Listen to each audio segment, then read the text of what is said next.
चलिए आगे बात करते हैं, जहां पर क्रूर मुगल शासक औरंगजेब की तारीफ करने वाले महाराष्ट्र के सपा विधायक अब आज भी फंस गए हैं।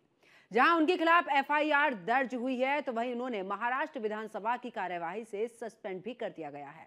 अब यूपी के सीएम योगी आदित्यनाथ ने इस मुद्दे को लेकर सपा पर तगड़ा प्रहार किया है। हालांकि अखिलेश यादव ने योगी के बयान पर पलटवार भी किया है। इस रिपोर्ट में देखिए।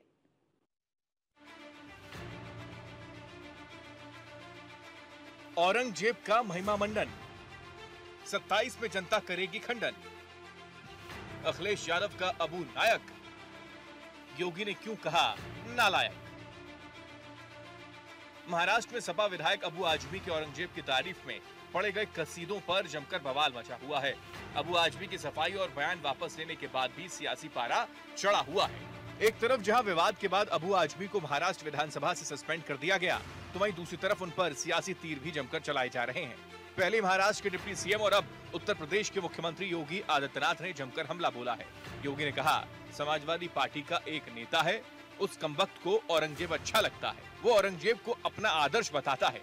हिम्मत है तो उसको पार्टी से बाहर करो, सपा उसके बयान का खंडन करे। अपने तेवरों के लिए मशहूर योगी ने कहा, ऐसे लोगों को उत्तर प्रदेश भेजो, हम उसका इलाज कर देंगे। यूपी में ऐसे लोगों के उपचार में ज्यादा देरी नहीं करते हैं। समाजवादी पार्टी का नेता, आपका विधायक घोषणा करो ना, उस कमबख्त को निकालो पार्टी से और उसको एक बार यूपी भेज दीजिए, बाकी उपचार हम अपने आप करवा लेंगे। जो व्यक्ति छत्रपति शिवाजी महाराज की परंपरा पर गौरव की अनुभूति करने की बजाय लज्जा महसूस कर रहा हो और औरंगजेब को अपना नायक मान रहा हो, क्या उसको भारत के अंदर रहने का अधिकार होना चाहिए क्या?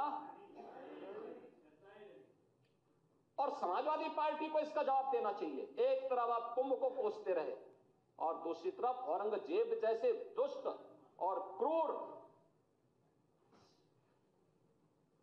धर्मान मंदिरों को तोड़ने वाले व्यक्ति को, भारत की आस्था को निर्ममता के साथ रौंदने का कार्य करने वाले व्यक्ति को महिमा मंडन करते हो। आखिर कौन सी नस ऐसी आपकी दबी हुई है कि आप लोग अपने उस व्यक्ति पर, उस विधायक पर नियंत्रण नहीं कर पा रहे हैं? समाजवादी पार्टी के विधायक और महाराष्ट्र प्रदेश अध्यक्ष अबू आजमी की ओर से औरंगजेब की तारीफ किए जाने के बाद पैदा हुआ विवाद सफाई देने के बाद लगा कि शांत हो जाएगा, लेकिन सियासी शोलों की चिंगारी महाराष्ट्र से निकलकर कई राज्यों तक फैल गई। योगी आदित्यनाथ ने अबू आजमी के बहाने समाजवादी पार्टी पर हमला बोलना शुरू किया, तो अखिलेश यादव ने इशारों में तंज कस दिया। अखिलेश यादव ने एक्स पर पोस्ट कर लिखा, जब आपन कुर्सी हिले तभय मन का आपा खोए, ऊ का औरन के इलाज करे जो खुद ही बीमार होए। अबू आजमी के महाराष्ट्र विधानसभा से सस्पेंड के बाद भी अखिलेश यादव ने एक पोस्ट किया। अखिलेश यादव ने एक्स पर पोस्ट कर लिखा, निलंबन का आधार यदि विचारधारा से प्रभावित होने लगेगा, तो अभिव्यक्ति की स्वतंत्रता और परतंत्रता में क्या अंतर रह जाएगा।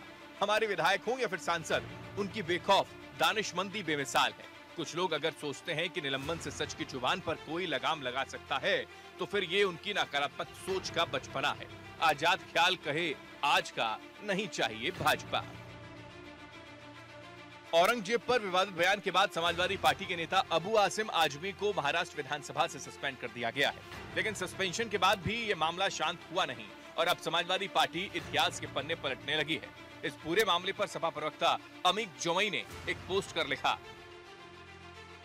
औरंगजेब ने मथुरा वृंदावन के मंदिरों को जागीर और सालाना वजीफा दिया। इतिहासकार प्रोफेसर बी.एन. पांडे लिखते हैं कि प्रयाग काशी मथुरा में उसने 200 मंत्रों और ब्राह्मण पुजारियों को जमीनें दान की थी। राजा रजवाड़ों को दक्षिण तोला अपना आदर्श मानती होगी। हम यहाँ सिर्फ इतिहासकार की बात कर रहे हैं।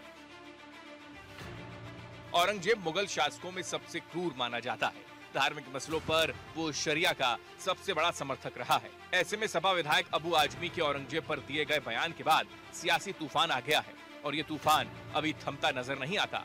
लेकिन सवाल ये है कि क्या समाजवादी पार्टी के नेता औरंगजेब को अपना आदर्श मानते हैं? सवाल ये भी है कि अबू आजमी की सफाई के बाद भी क्यों सियासी बिखेड़ा खड़ा किया गया है। Report news one India.